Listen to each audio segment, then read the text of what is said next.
സ്നേഹപൂർവ്വം ഷമ സീരിയലിൻ്റെ ലേറ്റസ്റ്റ് എപ്പിസോഡിൻ്റെ റിവ്യൂയിലേക്ക് എല്ലാവർക്കും സ്വാഗതം. ഈ സമയം ഗൗതവും സിയയും കൂടിയിട്ട് മുത്തശ്ശീനെയും പ്രിയങ്കേനെയും ഈ നാടകം കളിക്കാനായിട്ട് കൺവിൻസ് ചെയ്യാൻ ശ്രമിച്ചുകൊണ്ടിരിക്കുമായിരിക്കും കേട്ടോ. എൻ്റെ മുത്തശ്ശി, നിങ്ങൾക്കിതല്ലാതെ വേറൊരു മാർഗ്ഗമില്ല. കടമകളത്തേക്ക് തിരിച്ചു കയറണ്ടേ നിങ്ങൾക്ക്? വരണിൻ്റെ രാധികയുടെ ജീവിതം തകർക്കണ്ടേ? വരണിൻ്റെ ഭാര്യയാക്കി പ്രിയങ്കയെ മാറ്റണ്ടേ? ആ രാധികനെ അവിടെ നിന്ന് അടിച്ചിറക്കണ്ടേ? അതിന് നിങ്ങളവിടെ കയറിയാലല്ലേ പറ്റൂ. അതിന് ഈ ഒരു മാർഗ്ഗമല്ലാതെ മറ്റൊരു മാർഗ്ഗവും നമ്മുടെ മുമ്പിലില്ല. ഞങ്ങൾ പറയാനുള്ളത് പറഞ്ഞു. ഇനി ബാക്കി എന്താണെന്ന് വെച്ചാൽ നിങ്ങളുടെ ഇഷ്ടം പോലെ തന്നെ ചെയ്യും. അന്നേരം സുകുമാരി പറയണേ, ശരി, നിങ്ങൾ പറയുന്നത് പോലെ തന്നെ ഇറങ്ങാം. ആഴമില്ലാത്ത ഏതെങ്കിലും ഭാഗത്തേക്ക് ഇറങ്ങിയാൽ പോരെ? അന്നേരം സിയെ പറയണേ, മതിയെന്നേ. വരണിനും രാധിക വരുമ്പോൾ നിങ്ങളൊരു ആത്മഹത്യാശ്രമം നടത്തിയതായിട്ട് നാട്ടുകാർക്കും വരണിനും രാധികയ്ക്കും ഒക്കെ തോന്നണം.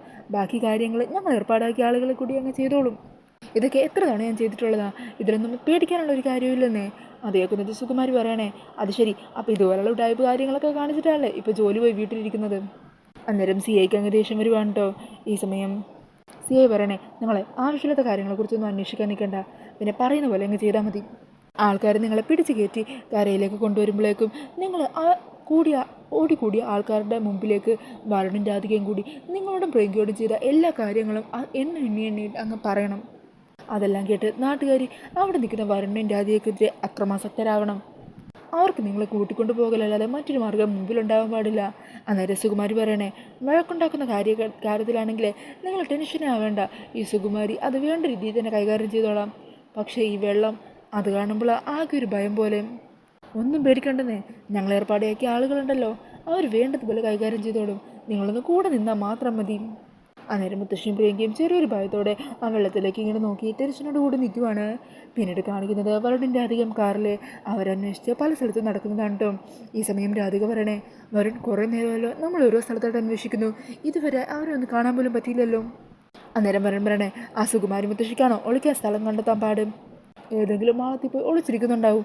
നമ്മളിതുപോലെ അവരന്വേഷിച്ച് പരക്കം പാഞ്ഞ് നടക്കുവാണെന്ന് അവർക്കറിയായിരിക്കും. താനാരുടെ ഫോണിലേക്ക് വിളിച്ചില്ലേ? കുറച്ച് മുമ്പ് വിളിച്ചു, ഇപ്പോൾ ഒന്നും കൂടി വിളിക്കാം. സ്വിച്ച് ഓഫ് എന്ന് തന്നെയാണ് വരുൺ പറയുന്നത്. അങ്ങനെ അവർ മുമ്പോട്ട് പൊയ്ക്കൊണ്ടിരിക്കുമായിരിക്കും. ഈ സമയത്താണ് കേട്ടോ വരുണിൻ്റെ ഫോണിൽ ഒരു കോൾ കാണുന്നത്. അന്നേരം വരുൺ പറയണേ, അല്ല, ഒരു അണ്ണൻ നമ്പറിൽ നിന്നുള്ള കോളാണല്ലോ. അങ്ങനെ പറഞ്ഞാൽ വരുൺ കോൾ അറ്റൻഡ് ചെയ്യുന്നുണ്ട്. ഈ സമയം അയാൾ പറയണേ, ഹലോ, കണിമംഗലത്തെ വരുണല്ലേ? അതെ, ആരാ നിങ്ങൾ? ഞാൻ സുകുമാരനാ, ഇവിടെ അടുത്ത് ഓട്ടോ ഡ്രൈവറായിട്ട് വർക്ക് ചെയ്യുവാണ്. എനിക്ക് ദേവനാരായണ തിരുമേനിയെ അറിയാം, ആറ്റുവാശ്ശേരിയിലെ.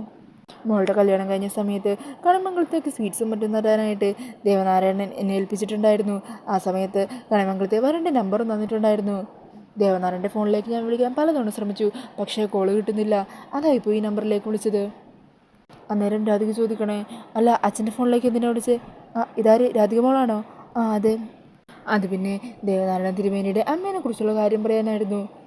നിങ്ങൾ മുത്തശ്ശീനെ കണ്ടോ? കണ്ടു. ഞാനവിടെ റെയിൽവേ സ്റ്റേഷൻ്റെ അവിടെ നിന്നപ്പോഴേ സുകുമാരിയമ്മ ഒരു വയ്യാത്ത പെങ്കൊച്ചിനെയും കൊണ്ട് ആ റെയിൽവേ ട്രാക്കിന് അങ്ങോട്ടേക്ക് നടന്നെടുക്കുന്നത് കണ്ടു. കുറേ പേര് ഓടിക്കൂടി അവരെ പിടിച്ച് മാറ്റുന്നൊക്കെ ഉണ്ടായിരുന്നു. ആകെ പ്രശ്നമായിരുന്നു തന്നെ അവിടെ നിന്ന്.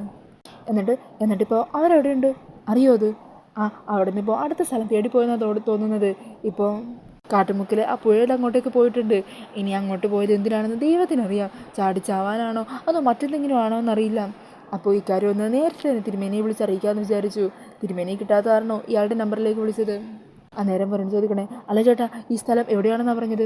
കാട്ടുമുക്കിലെ പുഴയാണ്, കുറച്ച് അപകടം പിടിച്ച സ്ഥലമാണ്. അങ്ങോട്ടെങ്ങാനും ചാടിയാലുണ്ടല്ലോ പിന്നെ ജീവനോട് തിരിച്ചു കിട്ടുക എന്ന് പറയുന്നത് ഭയങ്കര പാട് തന്നെയാണ്. എന്നാൽ ശരി ചേട്ടാ, താങ്ക് യു. അങ്ങനെ പറഞ്ഞാൽ വരുൺ ഫോൺ കട്ട് ചെയ്യുവാണ്. ഇയാളങ്ങനെ സിഐ ഏർപ്പാടാക്കിയ ആളായിരിക്കും കേട്ടോ.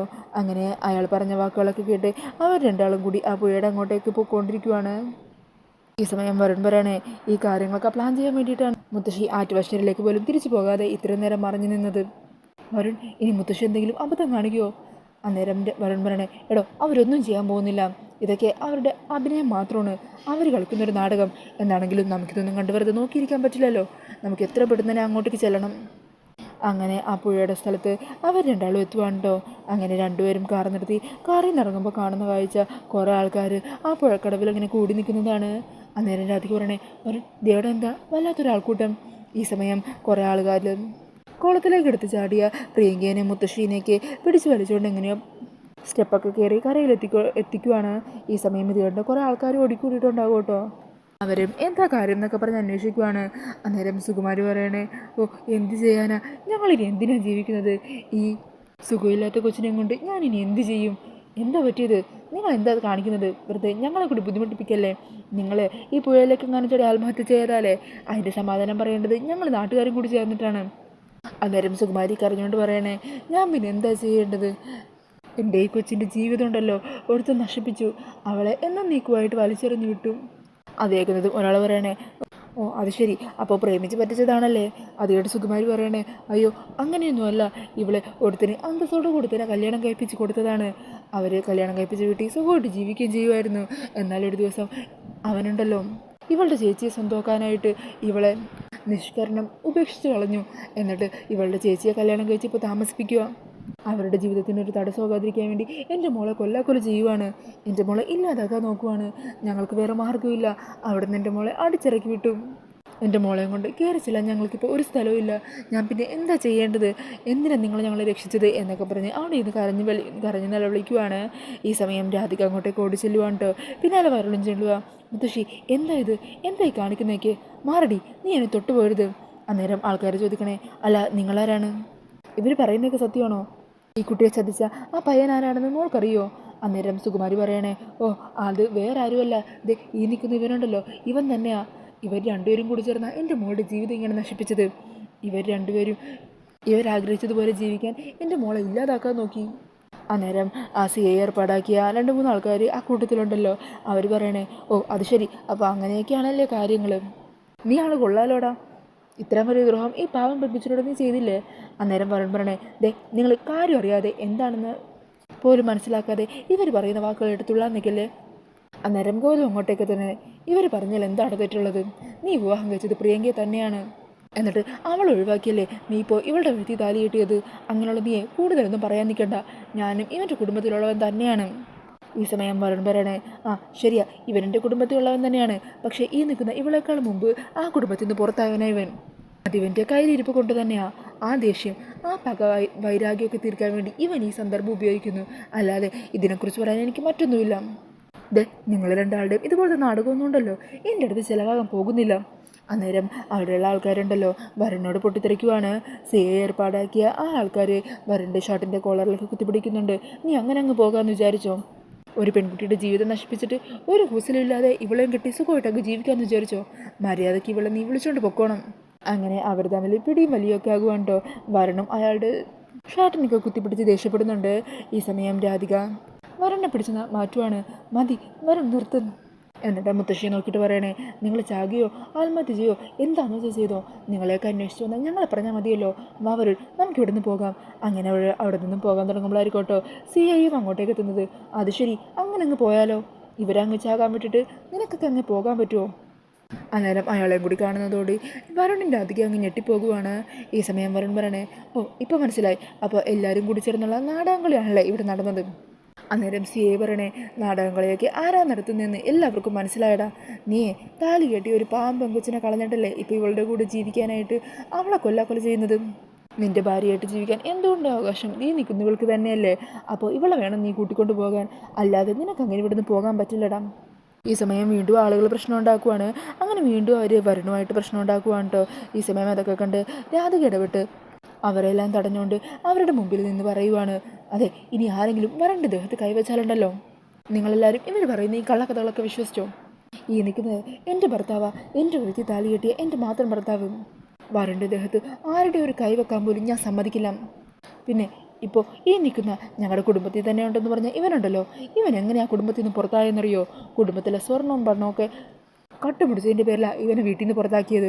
ഇവനൊരു അച്ഛനുണ്ട്, അയാളിപ്പോൾ എവിടെയാണ് കിടക്കുന്നതെന്നറിയോ? ജയിലിലാണ് കിടക്കുന്നത്. എന്തിനാണെന്നറിയോ? കൊലപാതക കുറ്റത്തിന്.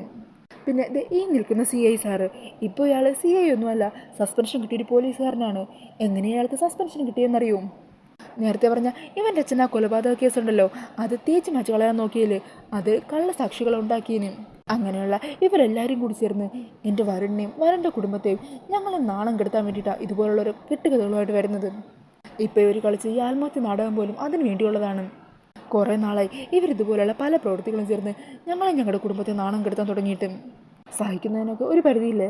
സംശയം ഉണ്ടെങ്കിൽ നിങ്ങൾക്ക് ആർക്ക് വേണമെങ്കിലും സ്റ്റേഷനിൽ പോയി അന്വേഷിക്കാം. സാറിൻ്റെ ചരിത്രം എന്താണെന്നൊക്കെ അവിടെയുള്ളവർ തന്നെ നേരിട്ട് പറഞ്ഞു തരും. മുത്തശ്ശി നിങ്ങളോട് ഒരു കാര്യം പറഞ്ഞേക്കാം, ഇനി എന്ത് തന്നെ സംഭവിച്ചാലും ശരി നിങ്ങളും പ്രിയങ്കയും കൂടി ഒരു കാരണവശാലും കണിമംഗലത്തേക്ക് വരാൻ പാടില്ല. വന്നാലുണ്ടല്ലോ ചൂല് വെച്ചടിച്ച് രണ്ടിനെയും പുറത്താക്കും ഞാൻ. അന്നേരം വരൻ പറയണേ, ഇനി ഇതുപോലുള്ള നാടകമായിട്ട് ഞങ്ങളുടെ മുമ്പിലേക്ക് വന്നാലുണ്ടല്ലോ പിടിച്ച് രണ്ടെണ്ണത്തിന് ഞാൻ ആ കായലിലേക്ക് തന്നെ ഇടും. താൻ വാടോ എന്നും അങ്ങനെ പറഞ്ഞ് രാധികയുടെ കയ്യിലും പിടിച്ച് വരൻ അവിടെ നിന്നും കാറിൽ കയറി പോകുവാണ്ടോ. ഈ സമയം അവിടെ ഓടിക്കൂടിയ ആൾക്കാർക്കും കാര്യങ്ങളൊക്കെ മനസ്സിലാകുവാണ്. അന്നേരം അവർ പറയണേ, നാണമില്ലല്ലോ, എല്ലാവരും കൂടി രാത്രിയിൽ തന്നെ മനുഷ്യരെ പറ്റിക്കാനായിട്ട് ഓരോ കള്ളക്കഥയും കൊണ്ട് ഇറങ്ങിയിരിക്കുവാണ്, നാണം കെട്ട വർഗം എന്നും പറഞ്ഞ് ആൾക്കാരെല്ലാവരും കൂടി അവിടെ നിന്ന് പിരിഞ്ഞു പോകുവാണ്. അങ്ങനെ സിയയും ഗൗതമും പിന്നെ പ്രിയങ്കയും മുത്തശ്ശിയും അവരേർപ്പാടാക്കിയ 2-3 ആൾക്കാർ മാത്രമാകുവാണ്ടോ അവിടെ. അന്നേരം മുത്തശ്ശി പറഞ്ഞേ, അയ്യോ പോലീസുകാരൻ്റെ ബുദ്ധി കണ്ടില്ലേ, എല്ലാവർക്കും മുമ്പിൽ നാണം കിട്ടു, അല്ലാതെ എന്തെങ്കിലും പ്രയോജനം ഉണ്ടായോ? എന്തൊക്കെയായിരുന്നു ഈ പ്ലാൻ പറഞ്ഞപ്പോൾ കണ്ടില്ലേ പൊട്ടി പാളീസായത്. ഞാനും എൻ്റെ പ്രിയങ്ക മോള് നനഞ്ഞത് മാത്രം മിച്ചം, അല്ലാതെ വേറെ എന്ത് ഗുണമുണ്ടായി? പാവം എൻ്റെ കൊച്ച്, നീ വായിങ്ങോട്ട്. അങ്ങനെ പറഞ്ഞ് പ്രിയങ്കയും കൂട്ടി സുകുമാരിയമ്മ അവിടെ നിന്നും പോകുവാണ് കേട്ടോ. പിന്നീട് കാണിക്കുന്നത് കാറിൽ പോയിക്കൊണ്ടിരിക്കുന്ന വരുണിൻ്റെ രാധികനെയാണ്. ഈ സമയം രാധിക ഫോൺ എടുത്ത് ദേവൻ്റെ ഫോണിലേക്ക് വിളിക്കുവാണ് കേട്ടോ. അന്നേരം ദേവൻ ഫോൺ എടുക്കുവാണ്. അല്ലെങ്കിൽ തന്നെ ചോദ്യം ഉണ്ടാകും കേട്ടോ. ഈ സമയം രാധിക തിരുമേനോട് പറയണേ, അച്ഛാ ഞങ്ങൾ മുത്തശ്ശിനെയും പ്രിയങ്കനെയും കണ്ടോ എവിടെ വെച്ച്? അന്നേരം രാധിക നടന്ന കാര്യങ്ങളെല്ലാം വിശദമായിട്ട് തന്നെ ദേവനോട് പറയുവാണ് കേട്ടോ. അങ്ങനെ അതെല്ലാം കേട്ട് വിശ്വസിക്കാനാവാതെ ഞെട്ടലോട് കൂടി നിൽക്കുവാണ് കേട്ടോ ദേവനും. ഈ സമയം രാധിക പറയണേ, അച്ഛാ ഒരു കാര്യം ഞാൻ പറയാം, സുകുമാരി മുത്തശ്ശി മനഃപൂർവ്വം വരൻ്റെ കുടുംബത്തെ നാണം കെടുത്താനായിട്ട് ഓരോ കാര്യങ്ങൾ വീണ്ടും ചെയ്തുകൊണ്ടിരിക്കുവാണ്. അവരടങ്ങിയിട്ടൊന്നുമില്ല. ഇത്രയൊക്കെ അവർ കാണിച്ചു കൂട്ടിയിട്ട് ഞാൻ ക്ഷമിച്ച് എല്ലാം കടിച്ചു പിടിച്ച് നിന്നത് വരുണിൻ്റെ കാര്യം ഓർത്തിട്ട് മാത്രമാണ്. അവർക്കെതിരെ എന്തെങ്കിലും സംസാരിച്ചാൽ വരുണിനെ അവർ ജയിലിലാക്കിയല്ലോ എന്നുള്ള പേടി കൊണ്ടാണ്. പക്ഷേ ഇനി എൻ്റെ ഭാഗത്തുനിന്ന് അങ്ങനെ ഒരു ചിന്ത ഒരിക്കലും ഉണ്ടായില്ല. അച്ഛൻ ഒരു കാര്യം ചെയ്യണം, അവരെങ്ങാനും ഇനി മനസ്സ് മാറി ആറ്റുവാശ്ശേരിയിലേക്ക് തിരിച്ചു വന്നു കഴിഞ്ഞാലുണ്ടല്ലോ അവരെ ഒരു കാരണവശാലും കണിമംഗലത്തേക്ക് വിടാൻ പാടില്ല. അവരിനി കണിമംഗലത്തേക്ക് എങ്ങാനും വന്നാലുണ്ടല്ലോ രണ്ടിനും അവിടെ നിന്ന് ആട്ടിയിറക്കാൻ പോകുന്നത് ഞാൻ തന്നെയായിരിക്കും. അങ്ങനെ പറഞ്ഞ് കുറച്ചൊരു തീരുമാനത്തോടെ ദേഷ്യത്തിൽ നിൽക്കുവാൻ രാധിക. ഈ സമയം ഇതെല്ലാം കേട്ട് തൊട്ടരികിൽ തന്നെ വരണമുണ്ടാകും. അങ്ങനെ ആ ഒരു സീനൊക്കെ കാണിച്ചുകൊണ്ടാണ് എപ്പിസോഡ് തീരുന്നത്. അപ്പോൾ ഈ ഒരു റിവ്യൂ ഇഷ്ടമായിട്ടുണ്ടെങ്കിൽ മറക്കാതെ വീഡിയോ ഒന്ന് ലൈക്ക് ചെയ്യണേ. ഇതുപോലുള്ള കൂടുതൽ റിവ്യൂസിനായിട്ട് ഈ ചാനലൊന്ന് സബ്സ്ക്രൈബ് ചെയ്തും കൂടി സപ്പോർട്ട് ചെയ്യണേ. താങ്ക്